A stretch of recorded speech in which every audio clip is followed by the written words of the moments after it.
Come on in, everyone.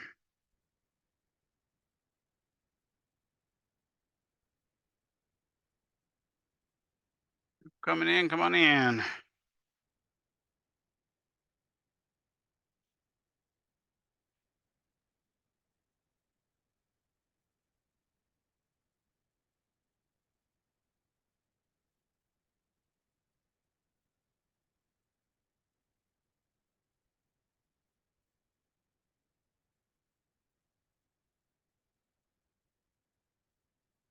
All right, we've got a lot of people here. Rain, I did see your email. I was going to reply, but I figured I'd just tell you in class.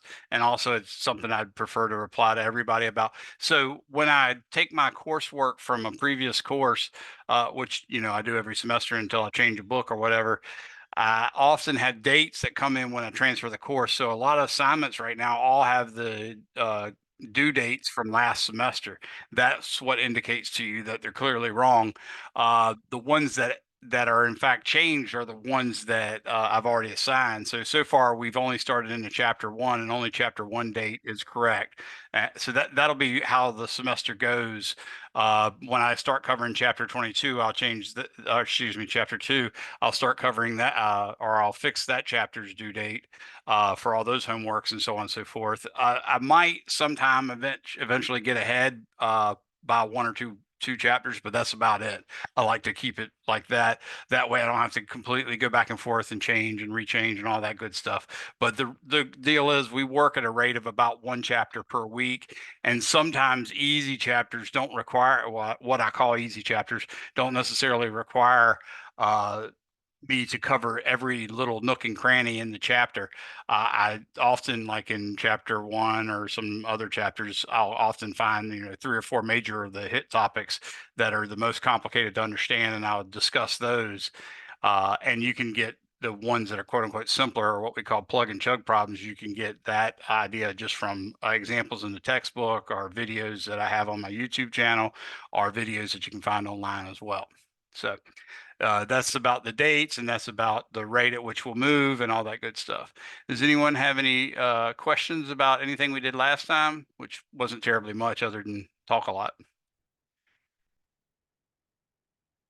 Okay.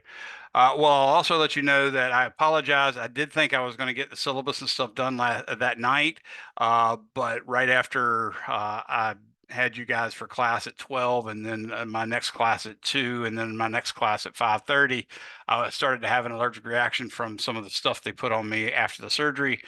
I'm now on prednisone. I had to take Benadryl and stuff like that. So I ended up getting knocked out and went to sleep real early and wasn't able to finish. So I'm hoping I can finish the stuff that I was supposed to do that day. I'm hoping I can finish it today or tomorrow. I will email you guys when it's done, but a lot of it has been done. So at least right now, you do have access to my lab and mastering chapter one homework, which is the most important thing you need access to. And the MyLab and mastering is something you're needing access to because you actually need the e-textbook if you're one of the people that bought an ebook. If you have a binder ready book or other edition of a book, you don't need it. But the main thing is that is available to you now. I'm looking at the Canvas course right now. I've made these changes, and some of them seem to have stuck, and some of them don't, and I don't know why. Of course, I was addle-brained on Benadryl, so that might have been part of the problem. But right now, I'm looking at the first module in Canvas is TCC Student Information and Support for spring 2024. That's all the quote-unquote generic stuff that TCC requires us to offer you. But there are some stuff in there that's important, like Respondus Monitor and Lockdown Browser. There's a link to purchase course materials. That's helpful for buying straight from the student store. At least that's what I think it's for. There's Canvas orientation, introduction to distance learning, student services, student handbook, all that good stuff, and Zoom support. The next link I have is Zoom meeting links, where I have the link to our lab and to our lecture. Eventually, what's going to happen is the end of your lecture as well as the end of your lab will become what I allow other people to use as office hours. So I'm going to post this in my other classes as well. So people can come once I'm done working with you, like in the lab setting. Normally it's the first 15 to 30 minutes where I discuss what we're doing in lab, and then I'll let you go out to breakout rooms. Well, that's just time for me sitting there. So I open that up and allow anybody that's taking me my face-to-face or internet classes to use that as an office hour.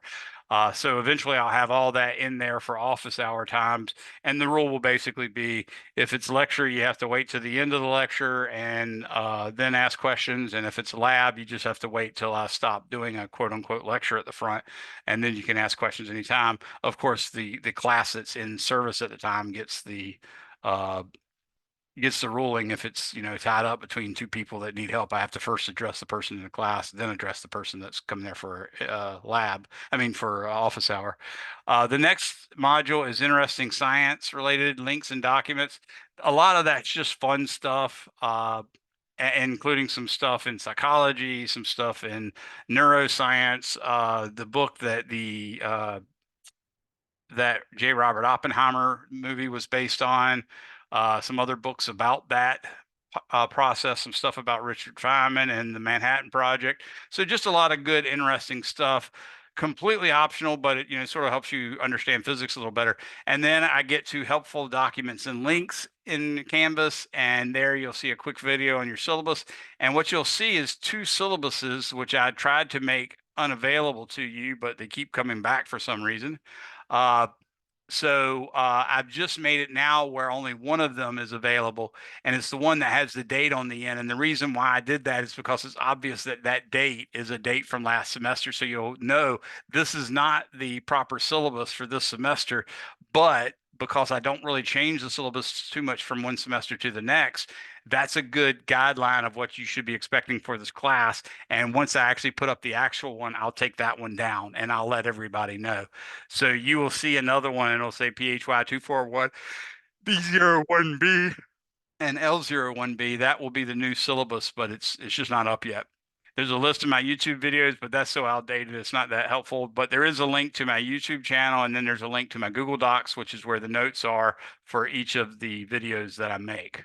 And everyone that's on my lab and mastering has a document with it, and that document has been stored in one of two hard drives on my Google Doc. And one of them's a 241 drive, the other one's a 242 drive. You have access to that through here, but of course, you're in 241, so you only have access to the 241 ones. But the title of them is, in fact, in the description of the video itself. So if you look down in any video on my YouTube channel, you'll see that there's a video, a title, and then there's a description down at the bottom. And the very second line has something obscure like PHY 241 N05B space 1203 2023. That is the name of the actual video that I imported into YouTube. And then, of course, I titled it differently, but that's also the name of the document that I created on that day. So that's what you use to do a search in Google Docs to find the notes for that page. So that's why I'm going over this stuff. You'll then see there's a chapter practice, which I'd already told you about. There will be a practice test, an online test, and a face-to-face test module as well. You don't see those yet, but they'll come up. But the very next thing after face-to-face tests will be week 1, which is what we're working on right now. Hopefully y'all all seen that. That's been posted since the last time. It has on the order of about 10 videos initially that you can link. Some of those are very long. Some of them are really short.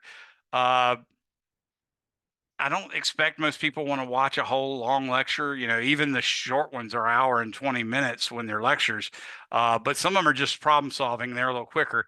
But even if you do choose to watch that, it is helpful. But if you just want to watch it with a minimal amount of time, you can just fast forward to where I'm solving problems, and that'll give you hints on how to solve problems for a given section. So those are all in there.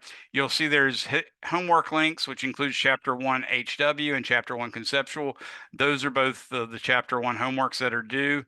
The date that pops up in Canvas is not correct. And I've tried to do different ways of doing it, but it automatically imports it in. I did find yesterday a way to not import the date, but I'd done that I found that after I had posted yours. So yours still has the date. Now I'm just going through and trying to erase that date.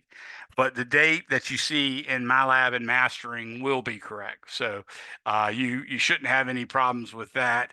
If it's a chapter we covered, you can be guaranteed that that chapter that we have covered has the correct date on MyLab and mastering, but not necessarily in Canvas. So I wanted to make sure you guys knew that. So hopefully everybody can see that.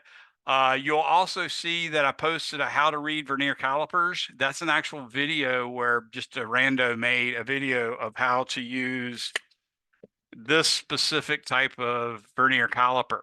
Okay. I am in the process of uploading. Remember last time I told you I wanted you to measure a rectangular solid, a cylinder, and a sphere, and that's going to go into your lab. I've moved your lab due date to a week from today as opposed to a week from Monday when it's normally due. That's so I can give you time to look at that video as well as to take the photographs that I'm uploading to week one module. And these photographs, they're not the best. I mean, they're clear enough so you can see everything, but the problem is unless I center myself exactly over the specific area I'm supposed to read the second and third decimal place from, unless my camera is centered right over that and the face of my camera lens is tangential or parallel to this surface, then there's going to be a little bit of parallax. But believe it or not, you can still work that out. You can still see it from it, because what you'll see is when you go to read these things, these bottom lines in here are what you use. The one that says 0 on this far end is where you read the whole number in the first decimal place.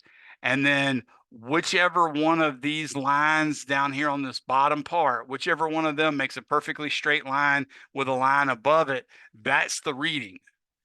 And then you just have to know how to read it, because it says on here, you can clearly see it says, well, hopefully you can clearly see, it says 0 and then space, space, space, space, space, 1, and then space, space, space, space, space, 2. So what that means is if it landed right on the number 1 that you see there, right on it, dead center, then that measurement would be the whole number, then the first digit after the decimal place, and then a 1, and then a 0. If it was instead lined up with, let's say, the first line at the after the 1, then that number would read again the whole number that the 0 and the first decimal place that the 0 found, and then you read 1, 2. So your last two digits would be 1, 2. If it's on the second line from the 1, it'd be 1, 4. If it's on the third line, it'd be 1, 6. If it's on the fourth line, it'd be 1, 8. And then if it's on the 2, it'd be 2, 0. So that's the key part to understanding this particular type of one. What you'll see is like there'll be a line that's a little bit to the left. There's a line in between these two parts. There's a line on this part that will be, let's say, a little bit to the left of one of the lines over here. And then you go over to the next line down here, and it'll be a little bit less to the left. And the next line will be a little bit less to the left. Or it might go the other way. It might be a little bit more to the left, or a little bit more still to the left on the next one. What you're looking for is that distance will either maximize or minimize. And once it gets to that maximum or minimum, that's the reading. And then it'll start going back the other way. So that's what you do when there's some parallax in taking the photograph. So hopefully that'll help you guys with that. If it's too much of a problem in the future, I'll try to be more careful about making sure the pictures are taken directly from above the middle of the part of the scale that you're supposed to reading, but that sort of gives the answer away too. So anyways, that's just something I wanted to let you know. I'll be posting this all in lab accoutrements. There is the extra credit listed down there as well. The due date is set correctly. And that extra credit is an extra credit where you can basically take a multi-variable function, the surface area of a cylinder. It has the variables R and H in it. And the surface area, of course, is 2 pi r squared times 2 pi r 8, or excuse me, plus 2 pi r h. That's the surface area, but it has those two variables, r and h. But since we're keeping the volume constant, You also know that volume is equal to pi r squared h. So you can solve that volume formula, treating V as a constant. You can solve that for either H or for R, and then replace, if you solved it for H, replace the H in the surface area formula with a function of V and R. And then you now have exactly one variable in your function for the specific, for the surface area. That's what you take the derivative of. You set that derivative equal to 0 to find the extrema, and then the second derivative test will be used as well to make sure it's a minimum. Okay. Now, all of that stemmed from the mass unit, the fundamental mass unit that we use, which is a 1 kilogram mass made of platinum iridium, and it's a cylinder, and I think it's kept in France or something like that. But that's the standard on which the metric system is based right now, at least in terms of the kilogram. I already gave you what the standard is in terms of the second, and I gave you what the standard is in terms of the meter. The second being the time required for a very specific number of nuclear decays of the cesium-137 nucleus. It's on the order of 9 billion decays, by the way. But once you get up to exactly that number, which is 9 billion, blah, blah, blah, up to 770, once you get to that one, boom, that's exactly 1 second. And then you start to counter again, that's another second. With that really precise measurement of what time is, you can then say, okay, well, since I have a really good measurement of time, if I've got a really good way to measure distance, then I can define the distance that light travels. And specifically, if I can measure the speed of light really precisely, or literally can measure the speed, then we can say that the unit of distance is 1 over 299,792,458 of a second. So it's the distance light travels in that much time is the fundamental unit of a Newton. And that's not a physical object. So we don't have to, keep it in an isolated area and protect it and not let get dust on it and, not allow people to touch it and stuff like that. This is just a thing that any species that has the technology can do. They can determine that fact about cesium-137, so they'll know what the basis of a second is, and they can basically track the speed of light and trace out a light beam and see how far it actually goes in 1/299,792,458 of a second. And when they trace that out, they'll know exactly what a meter is. But if we run into that alien species, they're still going to have to borrow our big chunky 1 kilogram platinum iridium cylinder. We're in the process of trying to work out a way of getting rid of that standard as well. I haven't got there yet. Okay. So that was sort of the last of what we covered regarding chapter 1. We did do, of course, the scientific method. I told you how it was sort of a cyclic process, and I warned you all that all the questions that are on the practice tests, the homeworks, and the ultimate tests regarding scientific method, laws, theories, that sort of thing, they should be answered as you glean them from the text. In other words, you need to read that section of your textbook in chapter 1 to get an appreciation for that. So anybody have any questions on that? All right, so we've now recapped what we covered last time. I am in the process of opening up the textbook for Pearson, and I want to go on with this material. So I'm going to go ahead and share my screen with you, and it's the screen of my iPad. So let me share my iPad screen. To share.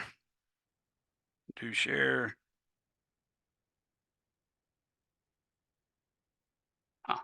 Okay, I see what's going on. It's not recognizing because I turned the Wi-Fi off on my computer last night because the Wi-Fi went out. No, let's see if I can do it.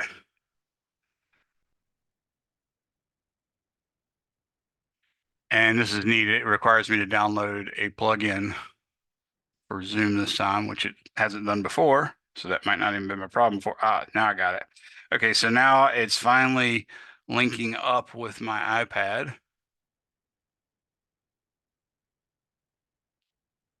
Hopefully it'll pop up in a second. Any second now. Oh, there it is. Yay. Okay, So just to recap where we're in chapter one of Giancoli's fifth edition, Physics for Scientists and Engineers. Uh, and we're with modern physics, by the way. Uh, and we're in chapter one, and specifically, chapter one was called Introduction, Measurement, and Estimating. Section 1.1 was How Science Works. Again, I told you that's the version you need to read with regards to answering questions on the homeworks, the tests, and the practice tests. And then modern models, theories, and laws. That's a continuance of that same topic. Then section 1.3 was measurement and uncertainty, significant figures. I gave you a good fraction of that in your lab. Section 1.3-1, 1.3-2, 1.3-3, and 1.3-4. And 1.3-4. That's all about sig figs, percent uncertainty, and again, more stuff about measurement. Okay. The next part we're going to is approximations, and this is what your author says about approximations. He says much of physics involves approximations, often because we do not have the means to solve a problem precisely. For example, we may choose to ignore air resistance or friction in doing a problem, even though they are present in the real world, and then our calculation is only an estimate or an approximation. In doing problems, we should be aware of what approximations we are making and be aware that the precision of our answer may not be generally as good as a number of significant figures in the results. So that's something to keep in mind. And we should be able to do that. And your book talks a little bit about what we call Fermi calculations. So Enrico Fermi, who won a Nobel Prize for his work on discovery of nuclear energy, basically he was the first person to create a controlled nuclear reaction. He did so under the football stadium of the University of Chicago around 1940s, somewhere in there. And he was sort of one of the big brains behind the whole Manhattan Project. So, for instance, Oppenheimer often met with him regarding the physics of it, which the physics had pretty much been worked out by the time they started creating the Manhattan Project. The vast majority of what was left of creating a nuclear weapon was largely just an engineering problem. But we had the world's best physicists working on it, and we did not have, we had engineers as well working on it. And in fact, Leslie Groves, played by Matt Damon in the movie, he was trained as an engineer. He's definitely no slouch. So we had a lot of good people working on that, and that's what all that was about. But the main thing is that Enrico Fermi was one of the world's best at calculating stuff and estimating things. Like someone once asked him, how many piano tuners are there in San Francisco? And he could give you that within a factor of 10. And it was just using, logic and reason and basically his encyclopedic brain where he had so much data at his hands. Uh, Not a lot of people have that much data, but we now have it available to us at the internet. For instance, everybody should know that right now the United States probably has about 370 million people. The world has about 7.5 billion people. We should know things like roughly the diameter or radius of the Earth. Little things like that are helpful to know. But because we have the internet, we can readily get that information. And then you could do things like estimate how long it would walk completely around the equator if there was a continuous landmass that we could walk across. That's a neat problem. Or take this room, and ideally it'd be a room that you're in so you can actually see the size, but take the room you're in and estimate how many fruit flies could you fit in that. You probably, in fact, have seen, at least I know I have seen on Instagram and TikTok and stuff like that, uh, people who, for some reason, are making millions of dollars for entertaining us with really stupid stuff. Like sometimes somebody will be gone and they'll come home and open their shower door and out will fall a bunch of Fruit Loops. So I remember watching that specific video. I can't remember if the cereal was really Fruit Loops, but the main thing was he had a shower stall and he decided he was going to fill it up with Fruit Loops just as a funny thing. But he had to go like back to the store like 2 or 3 times because he couldn't really get an idea of how many Fruit Loops it took. Well, that's exactly in the wheelhouse of a good physics student. So you should be able to estimate a given shower stall. If you look at that shower stall, you should be able to estimate how many Fruit Loops it takes to fill that up. And then your answer should be within a factor of 10, basically. So you might get that the answer is 1.2 million, and the answer turns out to be 1.9 million, that's still within a factor of 10. And as long as it wasn't bigger than 2.2 million, or excuse me, 12 million, or no smaller than 0.12 million, then you succeeded. In other words, a factor of 10 is all we're shooting for. That's what we call an order of magnitude. So that's a lot about what approximations and Fermi calculations are about. And there will be some of those you'll notice, for instance, on the practice test for test one, and then they'll appear on test one. So they'll ask you things like, if a person lives to be 80 years old, roughly how many times does his heart beat? Okay, that's something you should all know. You should all know, hopefully you already know, roughly how many times your heart beats per minute. And then it's just a matter of converting the number of years, say a person that lives to be 80, into minutes, and then using that to figure out how many heartbeats they had. Or understanding the nature of our solar system and how long it takes the Earth to make one revolution around the sun. And someone might ask you, during an average person's lifetime, how many times do they make a trip around the sun? That's another case, so on and so forth, those kind of neat things. Your book talks about accuracy versus precision. We do a little bit more of that in lab, but that is certainly a good thing to read. I'll read this right here because it's just a paragraph. It says, there's a technical difference between precision and accuracy. Precision, in a strict sense, refers to the repeatability of a measurement using a given instrument. For example, if you measure the width of a board many times, getting results like 8.81, 8.85, 8.878, or excuse me, 8.78, 8.82 centimeters in all cases, then you could say the measurements give a precision a bit better than 0.1 centimeters, because all of them seem to vary within what plus or minus 0.1 centimeters from the middle one. However, if they range from 0.78 or 8.78 to 8.94, that would be bad precision. So accuracy refers to how close a measurement is to the true value. For example, if your ruler shown in figure 1.2 was manufactured with a 2% error, the accuracy of its measurement of the board's width, about 8.8 centimeters, would be about 2% of 8.8 centimeters, which is about 0.2 centimeters. So estimated uncertainty is meant to take both accuracy and precision into account. The main thing that I want you to understand with precision is usually measured by like your standard, what I call standard error, and the standard deviation to that extent. So if you made a bell curve, if you will, where you put on the horizontal axis all the individual measurements you made of a single quantity, and then you put on the vertical axis the number of times that measurement came up, then if that bell curve was tall and narrow, then that's a high precision measurement. If that bell curve was wide, that's a low precision. And basically, what you can say is, in some sense, the distance from one side of that bell curve to the other side of that bell curve, about halfway up, is about twice a measure of the precision of the experiment. And in fact, that half distance is what we'd call the standard deviation. But if you're plotting all the means, then it would be the standard error, and that's what we use. Okay. So that's about all you really need to know about accuracy versus precision. I did do the SI standards. Did anybody have any questions on that?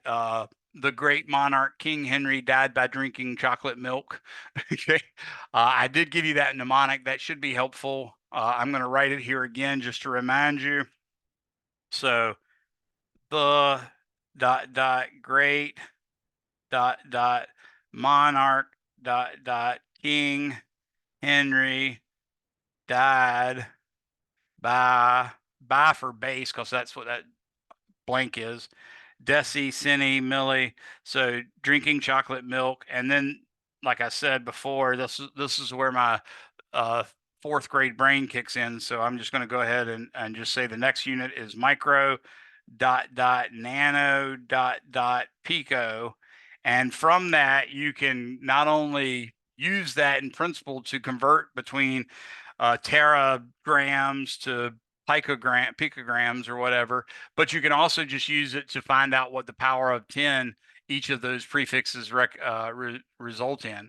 So for instance, deca is 10 to the 1, hecto is 10 to the 2, kilo is 10 to the 3, mega is 10 to the 6, giga is 10 to the 9, tera is 10 to the ninth. And the other ones are the same, except they're 10 to the negative. So decis 10 to the negative 1, centis, which I mistakenly called last time the deci being the sonometer. It's actually the centimeter is the same thing as a sonometer. So deci is 10 to the negative 1, centi is 10 to the negative 2. By the way, in case you forgot, negative exponent just means put it on the opposite side of the fraction bar and it'll become positive. So deci also means 1 over 10 to the 1. Centi also means 1 over 10 to the 2. Milli also means 1 over 10 to the third. Micro means 10 to the negative third, or 1 over 10 to the third. Nano or excuse me, milli means 10 to the negative third, or 1 over 10 to the third. Micro means 10 to the negative 6, or 1 over 10 to the 6. Nano means 10 to the negative 9, or 1 over 10 to the 9. And pico means 10 to the 12, negative 12th, or 1 over 10 to the 12th. So that's some of the stuff in there. And then we just realized that the base units are like the gram, the meter, the second, the Kelvin, the degree Celsius, the liter is another one. That's actually an easy one to do is the liter, but there's also stuff like candela and lumen and so on and so forth. So there's a lot of different units that we can come up with as the base units, but all those without prefixes is what goes in that slot. And that slot is 10 to the 0. And remember, anything raised to the 0 power is 1 unless it's 0, because 0 to the 0 power is undefined. All right, we've done the processes, we've done the systems of units. Oh, there's also, I should put this in, for instance, another base unit is the amp, another base unit is the volt. Oh yeah, I did mention mole before. So the mole is another base unit. The candela I did mention. So that's it. And that's the new system international, or the metric system as we call it. So what I want to do now is go ahead and teach you guys how to convert units. So let me first off use the information that I'm giving you on this particular mnemonic. I'm going to use that to make a proper unit conversion. So let's say we have, notice I am making use of scientific notation. Hopefully you all know that. If you don't, talk to me and I'll help you, or at least go to the appendix in the back of the book and learn that, because this is something that's not going to go away.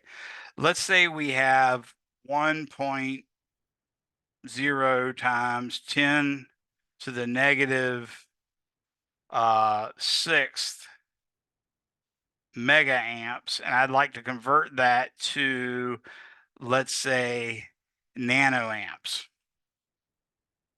Okay, well, that's not as hard as you think, and you really don't have to do the thing where, remember last time I would have drawn an arrow on the capital M, and then I would have been moved a bunch of spaces. So I would have gained from capital M, I'd go one to the right to the first dot, then to the next dot, then to the K, then to the H, then to the DA, then to the blank, then to the D, then to the C, then to the lowercase m, then to the dot, then to the dot, then to the micro, then to the dot, then to the dot, then to the nano. And that would have told me a couple things. It would have told me I need to move the decimal to the right, and it would have told me exactly how many places I did it. That works, and that will always work. It's just slow and crappy. So you don't want to do it. So what I'm going to do is I'm going to say 1.0 times 10 to the negative 6 mega amps. And I'll automatically just go ahead and write the number I have. If it's not already units that have a numerator and denominator, like miles per hour has miles in the numerator and hour in the denominator. If I had 60 miles per hour, I would write that as 60 miles divided by 1 hour, and that works great. In this case, I don't have anything like that, so I'm just going to write this over 1. And the main reason I do that is I find that students are still not that good with fractions. I mean, you guys have finished calculus. God, I hope you're good with fractions by now. But if you're still a little rusty, I would say this will help you. Okay. So the trick is in converting units is you're only allowed to do something to the number you're given that doesn't change it. So I can add 0 to it because we know that adding 0 to something doesn't change it. I can subtract 0 from it because I know that subtracting 0 doesn't change it. I could integrate it and then differentiate it because we know those two are opposite actions. I could differentiate it and then integrate it. I know those are opposite actions, so that would work as well. I could also multiply it by 1, or I could divide it by 1. Both of those are cool too. It turns out in order for us to convert most units, and there's some that aren't working like that, like if you want to convert between decibels and say the power of an actual sound signal, then no, this method won't work. But generally, most of them do work. Also, from Kelvin to Celsius, this doesn't work, or from Rankine to Fahrenheit, this doesn't work, or from Celsius to Fahrenheit, this doesn't work either. Okay. But other than that, all you have to do is multiply by 1, but then you need to know specifically what 1 is. So I will remind you that 1 is equal to basically just 1 over 1, because obviously you can take any number and put it over 1 and it's the same value. You could also put pi over pi because that's obviously a value of pi divided by itself. And of course, if you divide anything by itself, you get 1. So now you can see the criteria for 1 isn't just that it's the number 1, but if you write it as a fraction, the numerator has to be equal to the denominator. That's another way of thinking about 1. Oh, so now all of a sudden we can include things like 1 foot is equal to 12 inches. And not only that, we can say 12 inches is equal to 1 foot. So all of those are versions of 1. So what we need is an equality statement between two units to go from one unit to the other. So what I'm going to do here is I'm going to see that the mega corresponds to 10 to the 6. I'll say equals actually 10 to the 6 meters, because that's what mega is. Remember, if I started going by powers of 10 from the base, the first number, dA, is 10 to the 1, then 10 to the 2, 10 to the 3, 4, 5, 10 to the 6. So now what I can do is I know that 1 mega is 10 to the 6 meter, so I can say 1 mega amp on the bottom. And why did I put it on the bottom? Anybody know? So you can cancel it with the top of the first one? Exactly. Because I put it in the bottom, it's just like 5x over 4 times 1 over 3x. The x's are going to cancel out. So I can get rid of the unit I don't want, and get a unit. In this case, I didn't necessarily want the meter, but I'm closer by getting to the meter. So I'm going to say 1 10 to the 6 meters. And now that's gotten me all the way to the base. And now what I realize is 1 nano is equal to 10 to the negative ninth. And in this case, I should have written this a little better. Let me fix that. 1 megameter is equal to 10 to the 6th meters. And now I'm going to say 1 nanometer is equal to 10 to the negative ninth meters. So I've now gotten rid of the mega by that.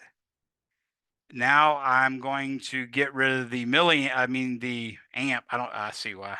I wrote meter there instead of amp. That's that's why it looks stupid. So let me fix that. Okay, so now I have the units up to units of amps, which obviously still don't want. But now I'm going to get rid of the amp, and what I know is that 1 nanoamp, which is what I want, is equal to 10 to the negative 9 amps. Okay, so now you can see that this amp is going to cancel out with this amp, and all I'm left with is nanoamps. So my result is going to be 1.0 times 10. I'm going to write it again for a reason. Okay, mega amps over 1 times 10 to the 6 amps over megaamps times 1 nanoamp over 10 to the negative ninth amps equals, okay, what I'm right, why I took the time to write this again is I want you to understand what to do again, because some of my students come in and they're not that proficient with fractions yet. So I just want to give you that extra little bit of help. So what I tell my students to do is now to keep yourself from making mistakes and using your calculator improperly, because your calculator knows the order of operations. You can sometimes accidentally multiply when you need to divide and vice versa. So what I tell everybody is to, once you've got the units worked out, which we clearly did, this one canceled out with that, this one canceled out with that. You can see that the only result will be the nanoamp. Okay. Now what I want you to do is multiply all the numerators times each other. So I'm going to do 1 e to the 6 times 10 to the 6 is the same thing as 1 e to the 6 as well. So I did 1 times 10 to the 6 again, and then times just 1. So I get 1.0 times 10 to the 12th right here. That's my new numerator. So you multiply all the numerators to make your new numerator. Now I'm going to take all my denominators and multiply them. That's going to be 1 times 10 to the negative ninth is the same thing as 1 e to the negative ninth. So I get on the bottom 1 times 10 to the negative 9, and there's no unit down there. So now all I have to do is go ahead and divide the numerator by the denominator. And in doing so, I get 1 e to the 12th divided by 1 e to the negative 9. And that gives me 1.0 times 10 to the 21st power nanoamps. Okay. Everybody see my mistake? I, I wrote it properly. I said 10 to the negative 6, but then when I said it, I said 10 to the 6 times 10 to the 6 and got 10 to the 12. This should have been 10 to the 0 because the 10 to the negative 6, I'll do right here. Let's see.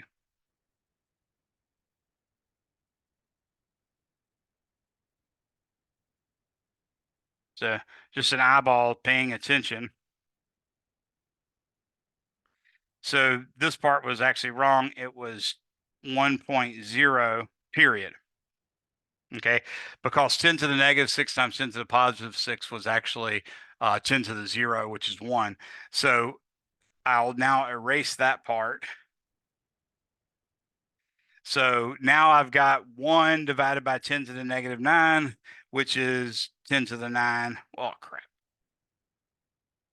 Sorry about that careless mistake, everyone. Nanoamps. So what we're learning is 10 to the negative 6 megaamps is the same thing as 10 to the ninth nanoamps. And that's the answer.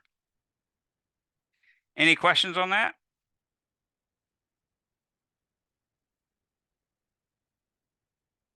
And feel free, as an instructor, I definitely, I'm human, so I make mistakes like that, usually on the order of one a day or one every other day, some kind of careless mistake, like I miswrote a number or misread a number, or sometimes I'll just grab the wrong number off the board because my vision's not that good anymore. So if you're paying attention and you catch my mistake, it helps me when you correct me. I'm not going to be the mean guy that holds a grudge against you or something like that. I appreciate when people correct me. So by all means, keep doing that. Do correct me. Does everybody have an understanding of what we're saying about how we convert units? Anybody have any questions or something they don't understand about that? All right, so let's go to a little more complicated one. This time, so this was an example.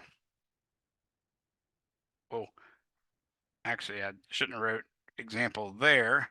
Should have wrote it somewhere else.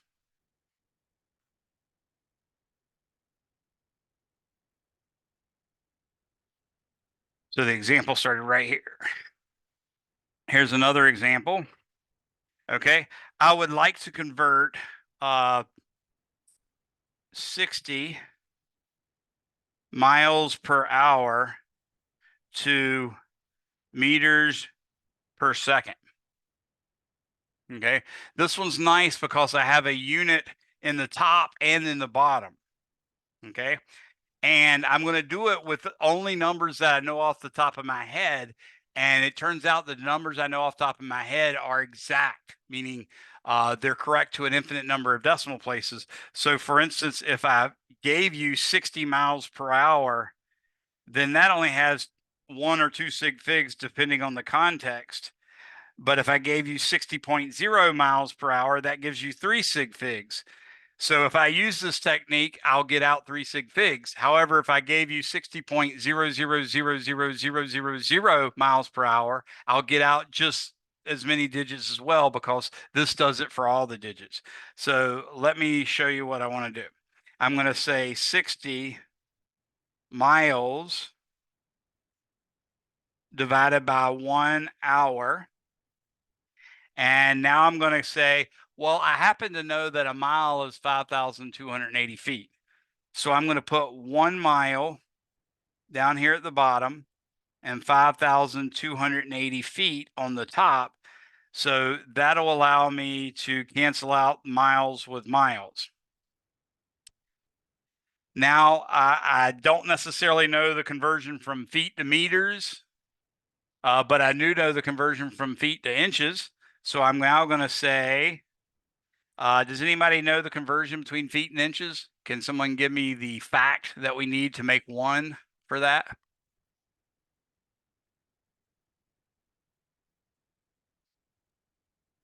Isn't it 12?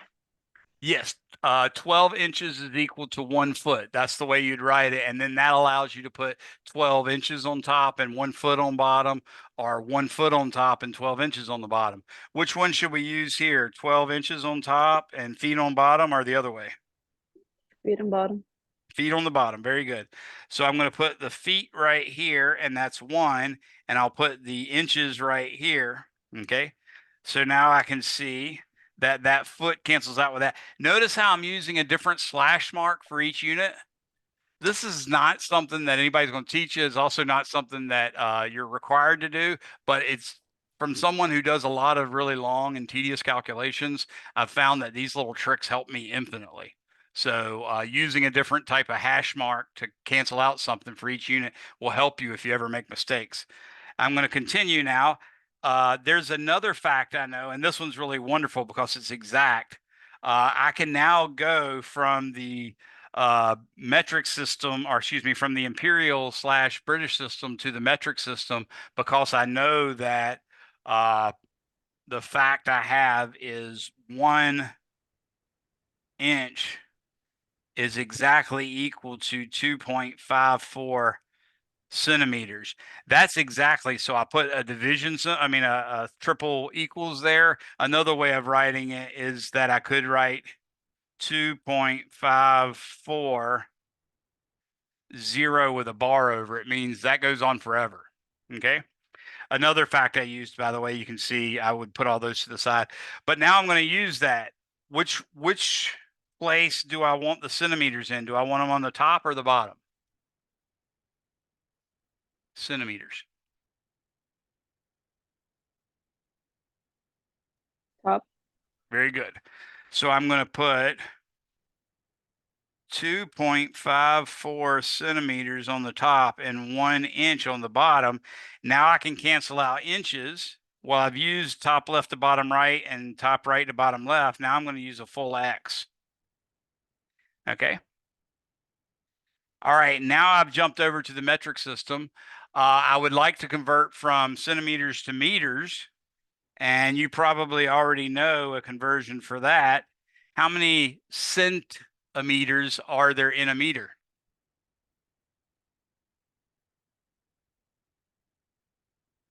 Notice the 100. weird pronunciation I did. Go ahead, Rain. I think it's 100, right? Yes. Yes. Just like there's 100 cent in a dollar. That's why I was making that. So yeah, 100 centimeter equals 1 meter. Now I've seemingly used up all the possible swashes, right? No, I haven't. Watch this. I'm going to do a curly top left, bottom right. That cancels out the centimeters. All right. Now I'm up. I've got the actual top, the miles converted to meters and all is good, but I now need to convert the hours to second. Does anybody know? I'm going to take it by steps. I know some of you might actually know the number of seconds in an hour, and that's great. You can do that in one step if you so desire. I'm going to go a little further in case you don't. So, does anybody know how many minutes are in an hour?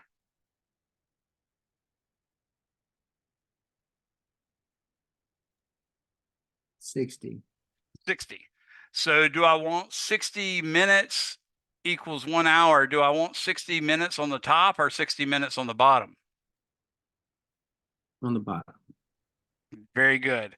Notice now we're converting a unit that's in the denominator, so the rules are a little different, but it's still on the opposite side of the fraction bar.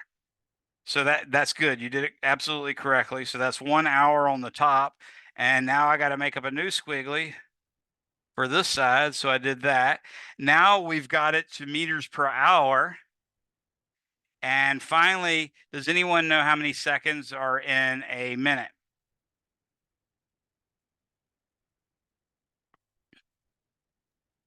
$60. Exactly. So do I want the 60 seconds on the bottom or the 60 seconds on the top?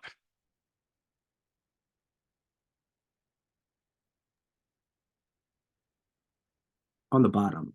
Very good. Hopefully everybody's seeing why that's the case. If you're not, please ask. It's okay. That's what I get paid the big bucks for, is helping you guys figure stuff out. And now whoa, I did some crazy stuff there. Anyways, now you can see exactly what units are left. The only units I have left are meters in the top and seconds in the bottom. So that's a good check. That tells me that I did do the conversions properly. Now all I have to do is do what I told you before, which is multiply all the numerators and put that in the numerator, and multiply all the denominators and put that in the denominator. So I'm going to do 60 times 5280 times 12 times 2.54 times 1, and that's going to give me 9,656,064. And of course, the only unit that survived in the numerator was the meter. Now I'm going to do 1 times 1 times 1 times 100 times 60 times 60. You guys should know that's 3,600, by the way. 60 times 60 is. So this is going to be basically 360,000. Yes. 360,000. And the unit that survived in the bottom is the second. So now all I have to do is divide the numerator by the denominator and put that in. So I'm going to say 9656064 divided by, I'm just going to call up my answer on my calculator, and that gives me 26.82. Now we started with 3 sig figs, so I'm going to underline that 2, just because if I need to use this number for future calculations, then I want to use at least one extra digit. That way I don't accidentally round too many times. That's the rule in calculations. Carry one extra sig fig through all the intermediate calculations. Then at the end, round it to the proper place, and your answer will be closer to what the author should have. So I'm going to say that's 26.8 meters per second. But if I need to use that to do another calculation, then I would use 26.82. Okay. Now I'm going to give you guys a neat thing to do on your own now, right now in real time with me. So here's another example. I would like you to convert. My mom, probably your mom might have said similar things, or maybe your dad, but my mom would often complain, your mouth is running a mile a minute. That's basically the same thing as saying you're running at a rate of 1 mile per minute. So I would like you to convert 1 mile per minute to miles per hour. So let's let you guys do that. I will give you the answer in a second, but I want to give you about 2 minutes to do it yourself.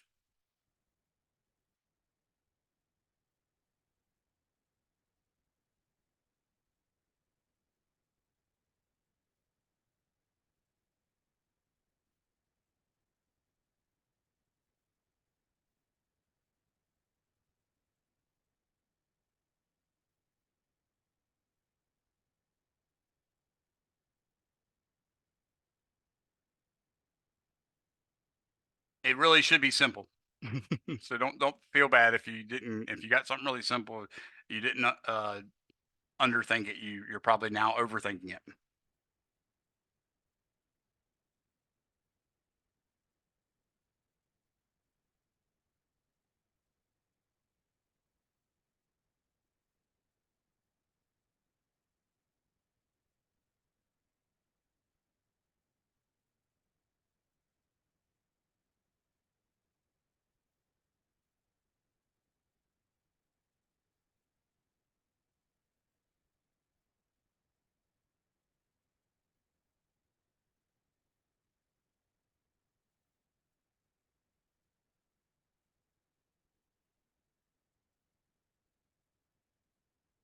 So hopefully everybody got that. Isn't that interesting? Hopefully y'all had heard that phrase before. If not, it's not interesting at all. But yeah, I've had teachers been telling me that for years. I've used the same old mythology to tell my student and my kids as well. So anyways, yes, mile a minute is the same thing as 60 miles per hour, which of course you also know is 26.8 meters per second. Anybody have any questions on that one? All right, so there's another more complicated way of doing things, and this is sort of the last of the most complicated things to do. So what I want to show you is a conversion of the factor of the density of water. Water is very important, and it's one of the few statistical pieces of data that you should know about. So I'm going to tell you that this example uses numbers that you should probably commit to memory for the rest of your life if you're planning on being an engineer or a scientist of any sort. I am going to tell you that uh, the density of water, we use the Greek symbol rho. That's what that P looking thing is. If you type a lowercase r in Word and then highlight it and choose symbol, that it will make that. So if you want to know what it looks like, that's what it looks like. The density of water is in fact 1 gram per cubic centimeter, which is normally written just 1 gram per cubic centimeter. Okay. So what I would like to convert that to is kilograms per cubic meter. Okay. So let's do it. I'm going to say 1 gram over 1 cubic centimeter. That's me just converting it again to whatever unit the numerator has times the number, and then 1 times whatever unit the denominator has. And that allows me to make it into a fraction. So the first thing I want to do is convert grams to kilograms. I suspect y'all know what the conversion factor is. But the normal problem is, do I need to divide by that conversion factor, or do I need to multiply that by that conversion factor? That's what this whole fractional value of 1 allows us to figure out. What we know is that 1 kilogram, which I'm going to put on the top because I want that unit to remain, and I'm going to put the gram on the bottom because I want that one to disappear, should be written as 1 kilogram per 1,000 grams. Everybody agree with that? So now I've gotten it all the way to the kilogram. Now the next part is the part that I'm really trying to focus on here because I want you guys to get this.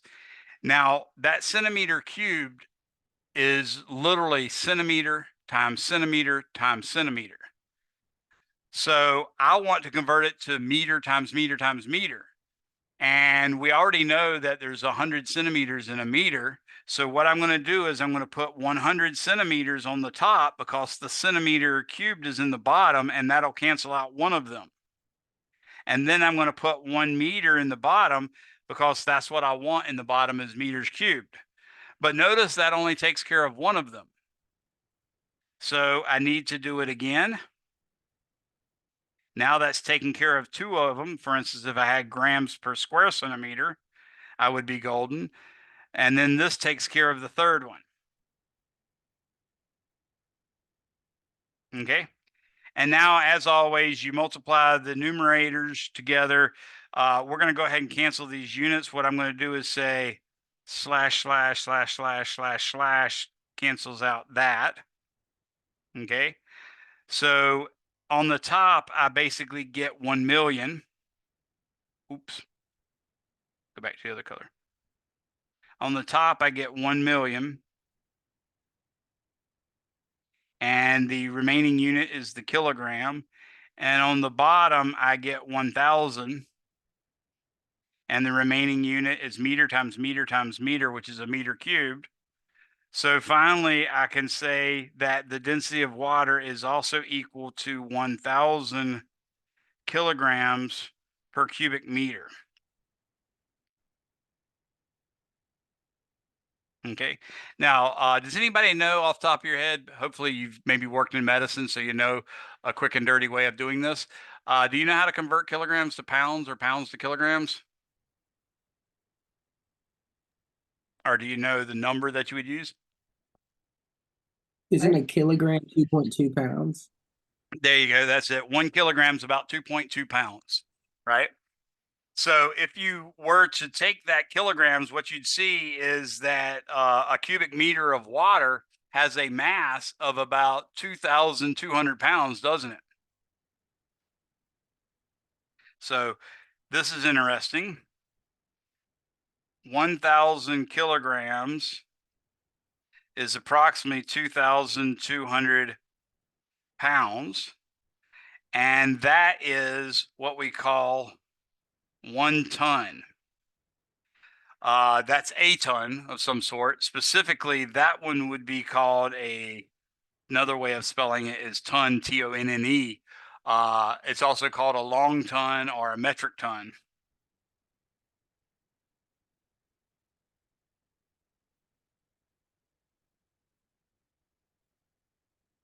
Okay, so that's what that 1,000 kilograms is. That's a metric ton.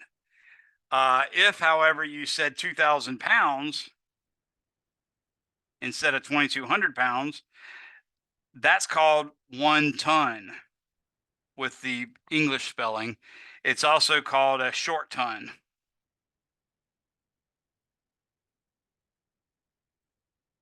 So that's some pretty interesting information. Plus, hopefully, I think you realize that what this is telling you.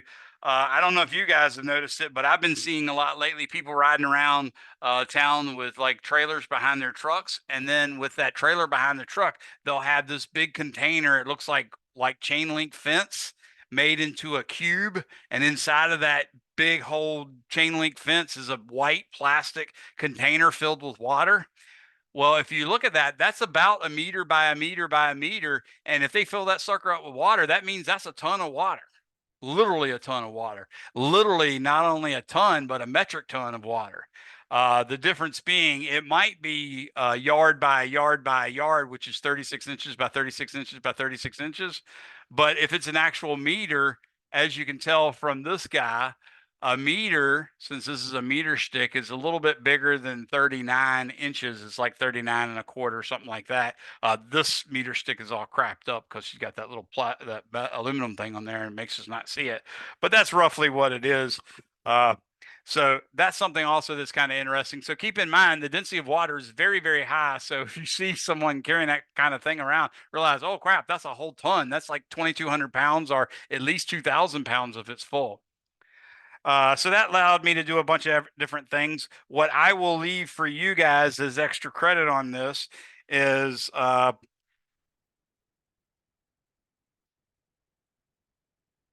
convert the density of water Let's do to pounds per cubic foot. And let's do ounces per fluid ounce is another one. And let's say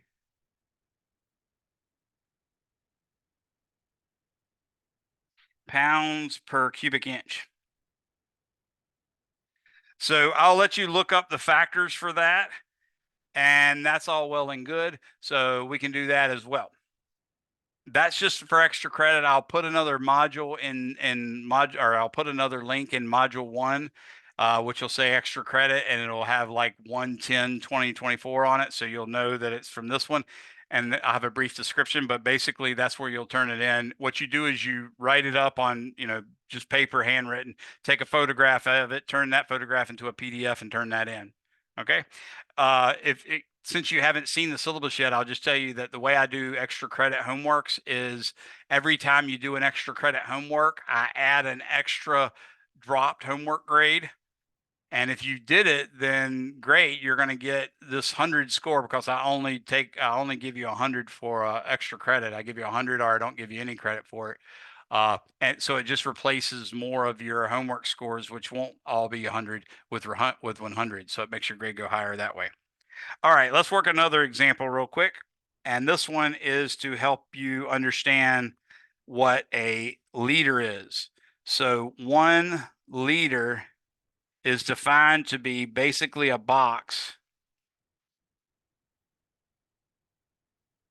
like this, whose width is 10.0 centimeters, whose length is 10.0 centimeters, and whose height is 10.0 centimeters. So I think you realize that the volume of 1 liter is 10.0 centimeters. Actually, let me make that a little clearer, because I wrote those so close to each other, it didn't turn out too well.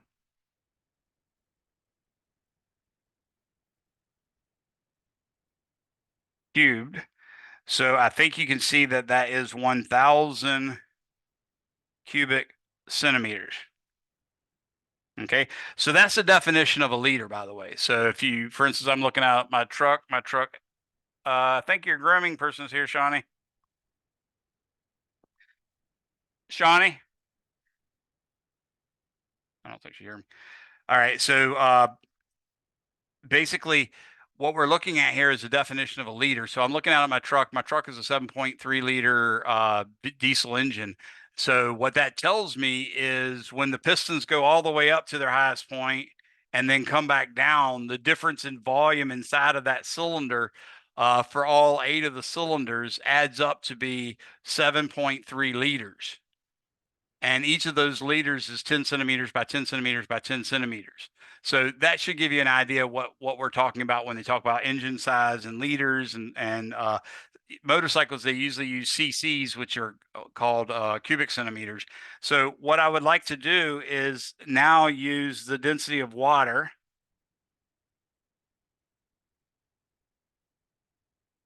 which is 1 gram per cubic centimeter, and I would like to convert it to grams per liter and kilograms per liter. Okay, so that's what I'm shooting for here. So the density of water is equal to 1 gram per cubic centimeter. And I would like to convert it to grams per cubic centimeter.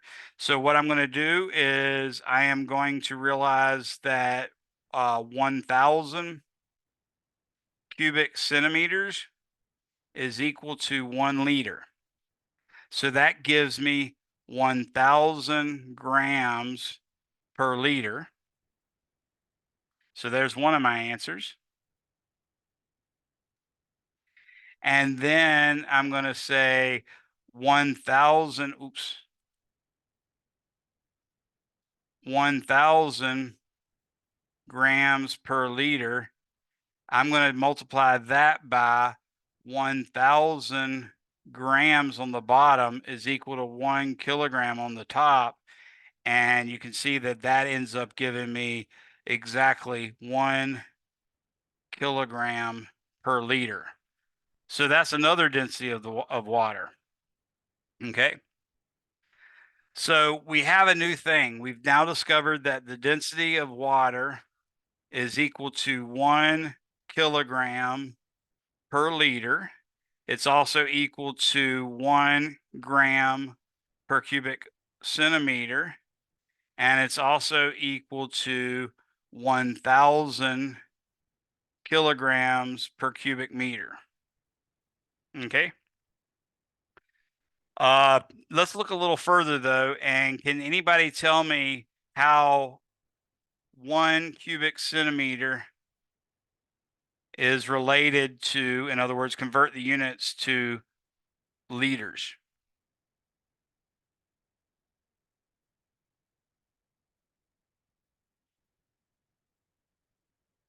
This one is really, it's so easy that it confuses students. So I'm going to walk you through it. What I'm going to do is I'll say 1 cubic centimeter over 1. And now I'm going to use the fact that 1,000 cubic centimeters is defined to be 1 liter.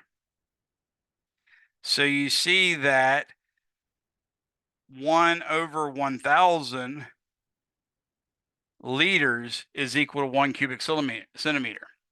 Do we know of a metric prefix that is equal to 1 over 1,000?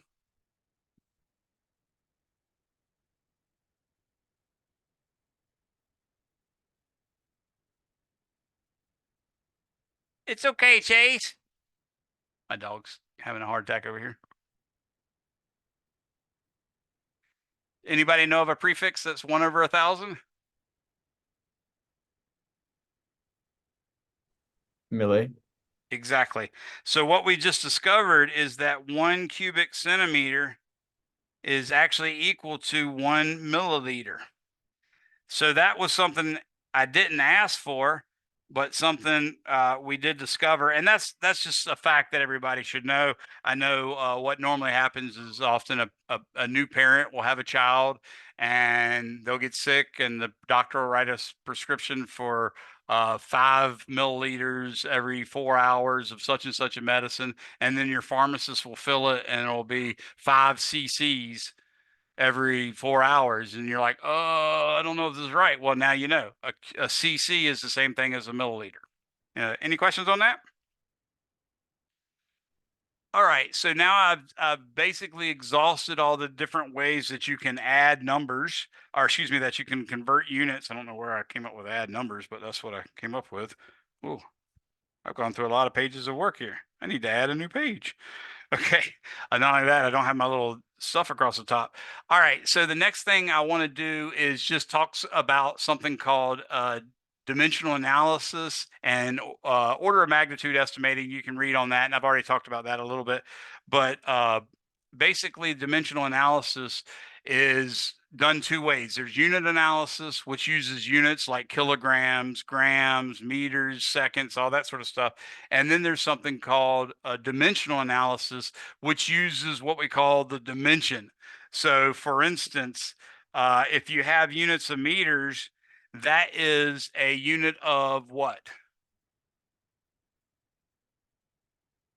Distance, time. Distance, length. Yeah, it's a unit of length. So when we do dimensional analysis, we just call that M. So the dimensions of M is L. Similarly, the dimension of time is T. And the dimension of kilograms is M. Okay. So that's the way we do that. For instance, there's another one, the dimension of force turns out to be mass times length over T squared. That's something you'll learn later if you don't already know it, but it's something that I have to give you right now because you quote unquote haven't learned it in my class. So I'll also tell you that the dimension of acceleration is meters per second squared. So that's L over T squared for dimensions. So I might ask you, how or use dimensional analysis to hypothesize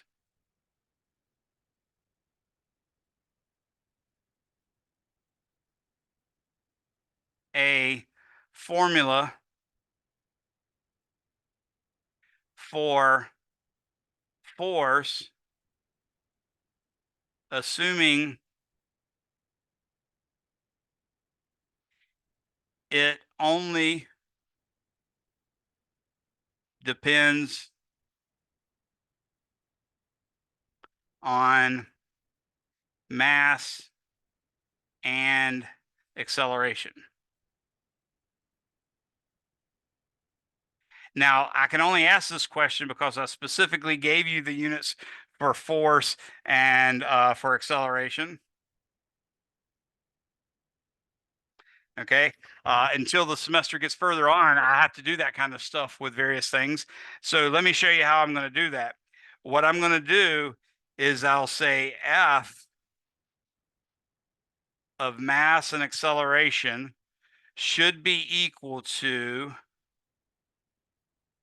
the dimension of mass raised to the power, let's say P, times the dimension of acceleration raised to the power of Q. Now, it could have a bunch of terms, but if you have terms, they have to be added. And if they have to be added, that means they have to have the same units and same dimensions. So really, you're doing as general a case as you can be. You're just imagining multiplication, but that also includes possibly division between A and M, and we're going to see what happens. So what I have to do with this is say, okay, well, I need the dimensions on the left-hand side, and the dimensions on the left-hand side are the dimensions of F has got to equal the dimensions of M raised to the P power times the dimensions of A raised to the Q power.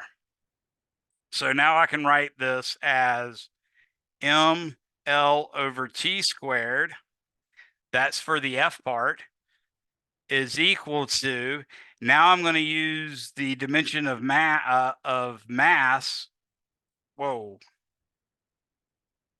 Let me write that as kilograms because I made it I got a little sloppy with this.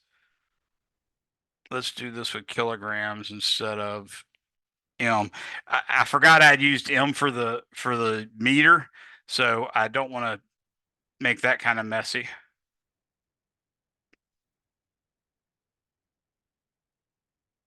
So I can just do it that way. That'll be fine. So now I got to take the dimension of kilograms, which is the meter,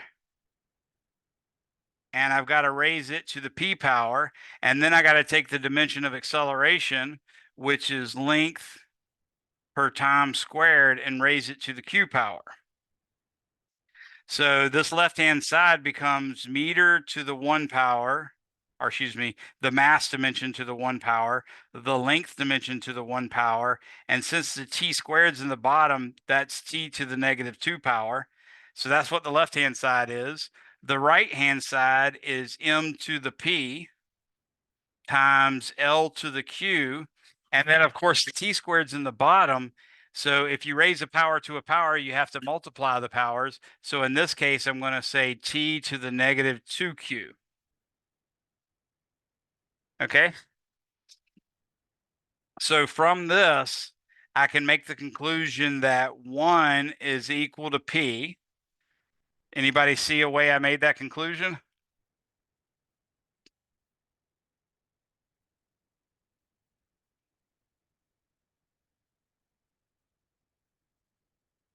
Yeah, because you're equaling the both equations in the first, I mean, in left and right M, the Exactly. exponents have to be the same. So in this case, -2 will be equal to -2Q, which means that Q will be 1, I guess.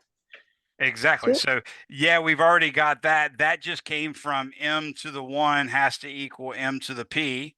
Like you just said, uh, we can say q is equal to 1, and that's because t to the negative 2 has got to equal t to the negative 2q, right?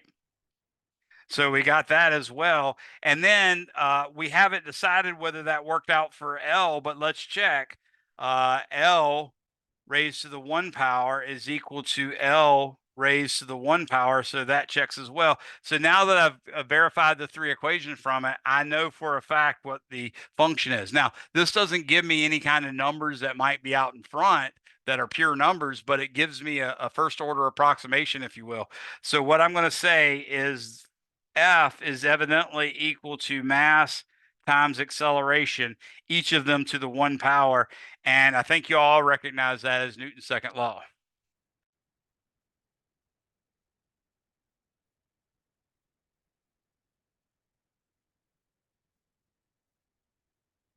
Which I'm going to write differently later, but still. Okay, so that's what dimensional analysis is. It allows you a way to figure out stuff that you know nothing about. For instance, you could say, how does length, or m, how does m as a function of a and t look? So you could do that same process with that one. You're going to say L is equal to the units of acceleration are L over t squared. So I'll raise that to the p power, and the units of time are just t. So I'll raise that to the q power. And what I want to know is what's the function? Well, in this case, you can see that L is to the 1 power is equal to L to the p times t to the negative 2p times t to the q.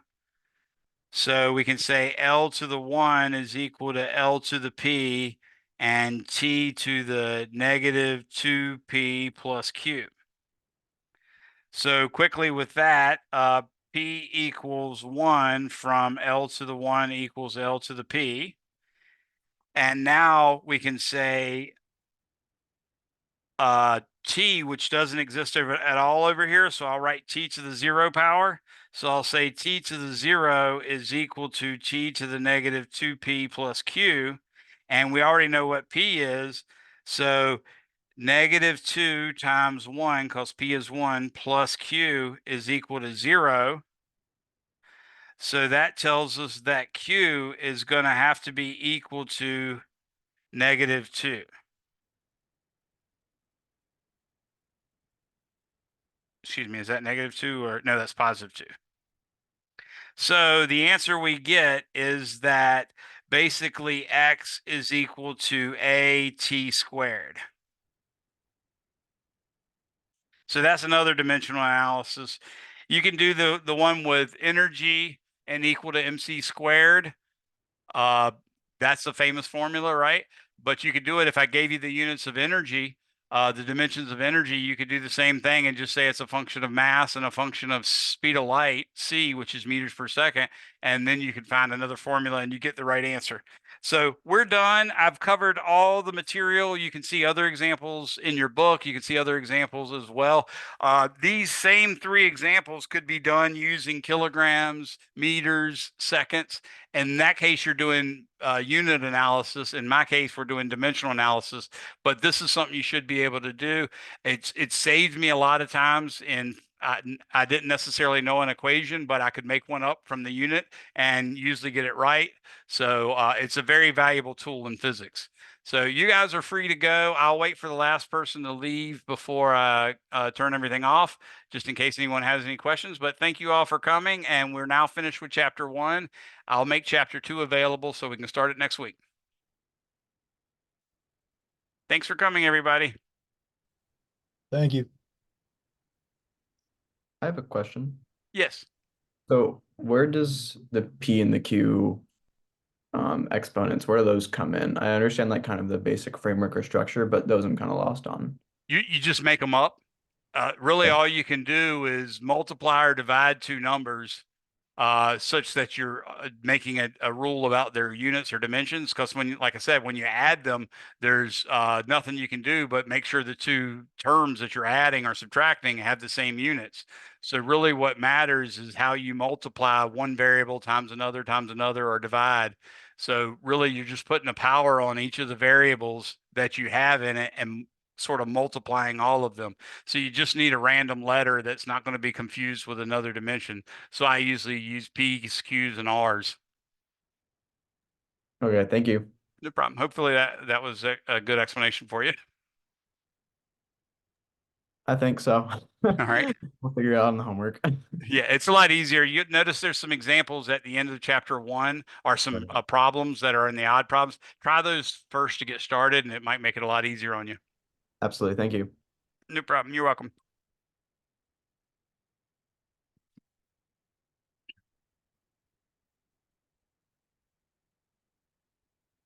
Anybody else? Go ahead, Yeah, Juan or Van. okay, Sorry. so yeah, I just wonder about conversion.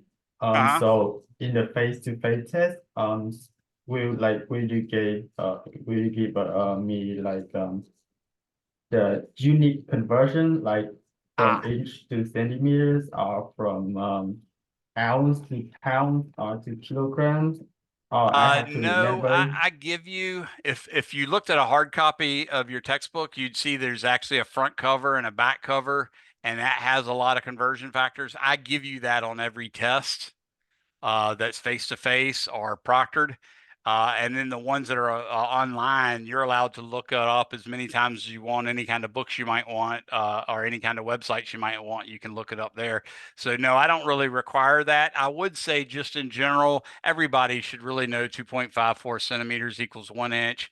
I'd say that everybody needs to know the density of water is 1,000 kilograms per cubic meter. And people should know, in principle, I would say people should know that a mile is 5,280 feet, but even that I don't require. So as your Okay. field of expertise gets more narrowed down, in other words, you know what area you're working in, you'll know which numbers are most important, and you'll commit them to memory at that point. Oh, okay. Yeah, that's really helpful. Thank you. You're welcome. See you, Van. See you. John, did you have a question? Yeah, I was just speaking with you about the labs and all that stuff. Did all that get taken care of, John? Oh, he might not even be here.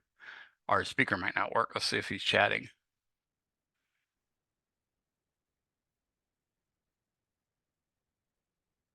Everybody said goodbye and all that good stuff. I think everybody's gone. So thank you everyone for coming. I appreciate it. Let me do a big Forrest Gump for everybody. Ah! All right. See you folks.